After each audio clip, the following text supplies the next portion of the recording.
नमस्कार मित्रों, मैं राघवेंद्र पांडे आप सभी का धर्म विज्ञान चैनल पर स्वागत करता हूं। मित्रों, आज हम लोग बात करेंगे मेष राशि वालों के सितंबर माह के राशिफल के बारे में। यहां मैं एक बात आपको बता दूं कि यह प्रेडिक्शन मून साइन पर आधारित है, अतः जिसकी चंद्र राशि मेष हो उन्हीं के लिए यह वीडियो है।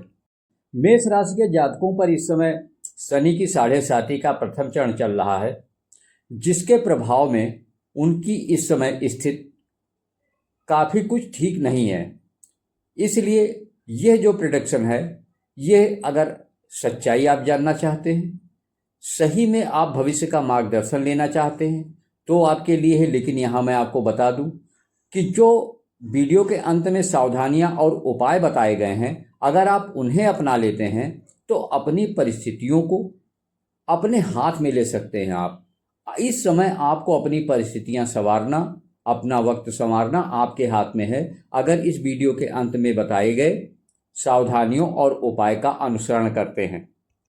मित्रों, इस महत्वपूर्ण चर्चा को आगे बढ़ाने के पहले आप सभी से विनम्र निवेदन है कि अगर पहली बार धर्म विज्ञान चैनल पर आए हैं तो धर्म विज्ञान चैनल को सब्सक्राइब जरूर कर लें, ताकि आगे आने वाली सभी ज्ञानवर्धक वीडियो आपको सबसे पहले मिले।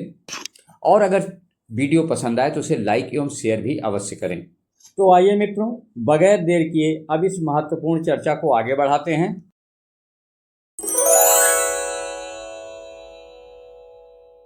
सबसे पहले बात करते हैं कि सितंबर माह में मेष राशि वालों का ग्रह गोचर की स्थिति क्या रहेगी।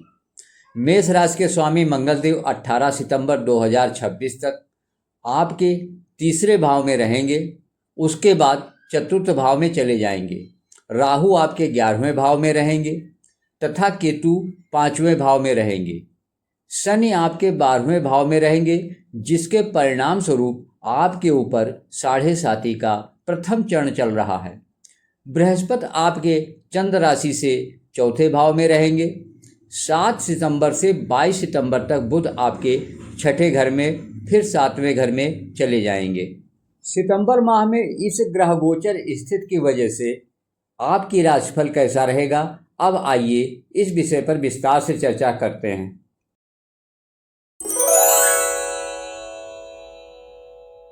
सबसे पहले बात करते हैं कि मेष राशि वाले जातकों का सितंबर 2026 में आर्थिक स्थिति, व्यवसायिक स्थिति और सर्विस की स्थिति कैसी रहने वाली है।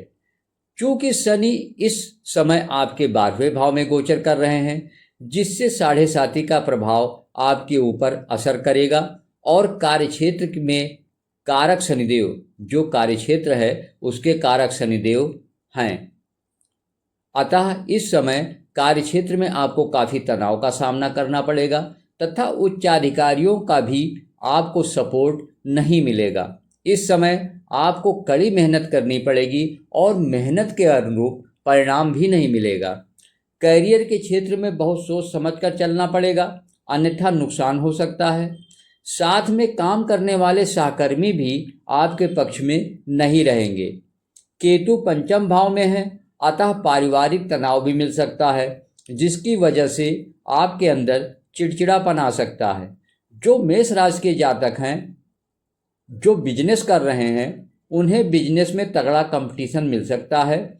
और अगर साझेदारी में बिजनेस कर रहे हैं तो बिजनेस पार्टनर से मनमुटाव अथवा मिसअंडरस्टैंडिंग की भी स्थिति देखी जा सकती है।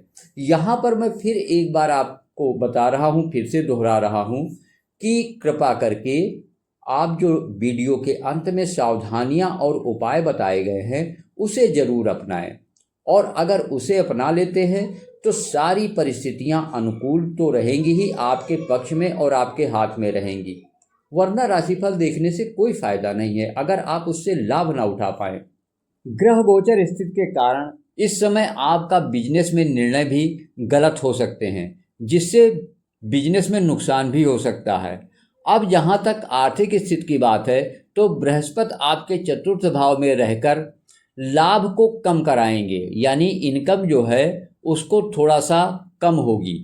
अनचाहे खर्चे सामने आएंगे जो धन खर्च कराएंगे, तथा परिवार में भी अनावश्यक खर्चे करने पड़ सकते हैं, जिससे आर्थिक तंगी का सामना करना पड़ सकता है। इस सितंबर के महीने में आप कोई बड़ा आर्थिक फैसला नहीं ले पाएंगे।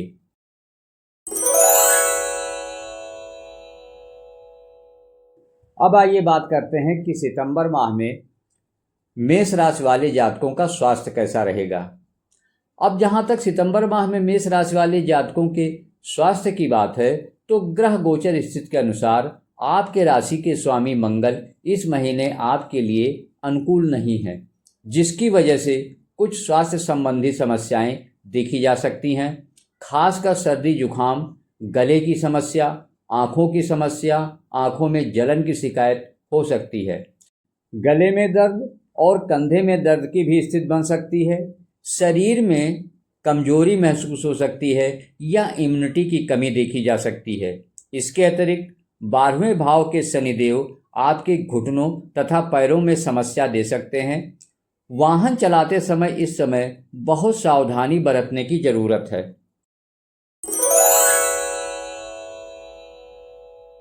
अब बात कर लेते हैं कि मेष राशि वालों का सितंबर 2026 में लव लाइफ, मैरिज लाइफ तथा पारिवारिक जीवन कैसा रहेगा।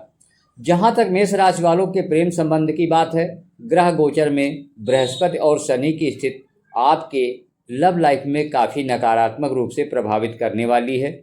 संबंधों में कटुता, वाद विवाद की स्थिति बनेगी। आपसी संबंध कमजोर होंगे एवं भावनात्मक दूरी बढ़ेगी। जो मेष राशि के जातक शादीशुदा हैं उनके बीच भी स्थिति तनावपूर्ण रहेगी। आप अपने लाइफ पार्टनर से वह लगाव महसूस नहीं कर पाएंगे जो होना चाहिए। एक दूसरे से परस्पर विश्वास में कमी देखी जाएगी। 5वें भाव का केतु आपके ध्यान को दूसरी जगह भटका सकता है। आपको लगेगा कि आपका परिवार आपसे पहले जैसा व्यवहार या लगाव नहीं रखता है। अब जहाँ तक पारिवारिक स्थिति की बात है, तो बृहस्पति देव के गोचर के कारण आपको अपने पारिवारिक सदस्यों और प्रियजन से बातचीत में वह बाउंडिंग या अपनापन नहीं दिखेगा जो होना चाहिए, बल्कि कभी कभी तो आपको आपके परिवार के साथ वाद विवाद की भी स्थिति बनती देखी जा सकती है। 12वें भाव में शनि जीवन में कई तरह की समस्याएं देंगे और शांति भंग कराएंगे।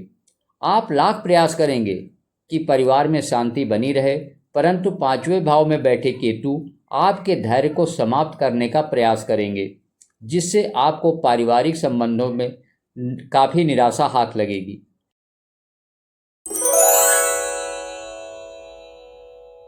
अब बात करते हैं कि सभी मेष राशि के जातकों को सितंबर 2026 में कौन सी सावधानियां बरतनी चाहिए और कौन से उपाय करने चाहिए, जिससे सितंबर माह उनका बेहतर से बेहतर जाए और जितनी परेशानियां हैं वो समाप्त हो जाएं। सबसे पहले बात कर लेते हैं सावधानियों की। रहीम जी ने कहा है, रहीमन चुप हुए बैठिए देख दिनन के फेर। जब वक्त खराब हो तो इंसान को शांत रहना पड़ता है, हर बात में रिएक्ट नहीं करना चाहिए। वही चीज़ आप अपनाइए। इस समय दूसरों से ज़्यादा आपको अपने ऊपर ध्यान देना है। अगर कहीं कुछ गलत होता भी देखें तो कोशिश करें कि उसे आप इग्नोर करें, उससे मतलब ना रखें। वाहन चलाते समय सावधानी बरतें। ज़्यादा तेज या ज़्यादा स्पीड में गाड़ी चलाना ठीक नहीं है। और मन को शांत करने के लिए जहाँ तक हो सके इस समय सात्विक भोजन लें। नॉनवेज तो कतई बंद कर दें। इसके अलावा ज़्यादा तली भुनी चीज़ें या स्पाइसी फूड या जंक फूड या फास्ट फूड, इनसे तो कतई दूरी बना लें। अब आइए बात कर लेते हैं उपायों के बारे में। यहाँ मैं पहले आपको एक चीज़ बताना चाहता हूँ कि जो इधर विज्ञान चैनल पर उपाय बताए जाते हैं वो बहुत ही ताकत और बहुत ही महत्वपूर्ण उपाय होते हैं। उनकी उपयोगिता इसके पहले जो वीडियो बनी थी जिसका शीर्षक था ज्योतिष विज्ञान में ग्रहों के शक्तिशाली उपाय, उस वीडियो को अवश्य देखें। आपको उपायों का महत्व समझ में आ जाएगा। तो बात कर लेते हैं उपाय की। प्रत्येक शनिवार 800 ग्राम साबुत काला उड़द, ये 8 शनिवार करना है। 800 ग्राम साबुत काला उड़द शनि मंदिर में शनिवार को शाम को आपको चढ़ाना है। 800 ग्राम काला साबुत उड़द ले जाएं, 2-4 मुट्ठी शनि के चरणों में अपने हाथ से डाल दें और बाकी वहीं पर पन्नी में रख दें। मोमजमा में, पन्नी में या जिसमें भी ले जाएं वहीं रख दें। ये बहुत शक्तिशाली उपाय है शनि को नियंत्रित करने का, शनि के दुष्प्रभाव को समाप्त करने का। यह केवल 8 शनिवार करना है और प्रतिदिन नियम बना लीजिए कि सोमवार को पीपल वृक्ष पर जल चढ़ाना तथा शिवलिंग पर जल चढ़ाना। यह आपको हमेशा करते रहना है। इसके अलावा हनुमान जी की पूजा, हनुमान चालीसा का पाठ और प्रत्येक मंगलवार को हनुमान जी को प्रसाद चढ़ाने के बाद में उसे 4 से 10 लोगों में जरूर बांटें। और सबसे ज़रूरी बात कि प्रत्येक दिन अपने मोबाइल पर या जैसे भी हो भैरव चालीसा और भैरवाष्टकम का पाठ पढ़ें या सुनें। यह आपको प्रतिदिन करना है और अगर इतना आपने कर लिया तो वास्तव में परिस्थितियों को बदलते देर नहीं लगेगी।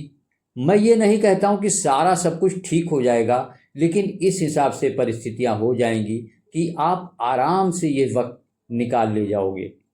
अगर आपका कोई प्रश्न है, कोई क्वेरी है तो कमेंट्स के माध्यम से पूछ सकते हैं। आज की चर्चा अब यहीं पर समाप्त होती है। मिलते हैं फिर अगले ज्ञानवर्धक वीडियो में। तब तक के लिए नमस्कार।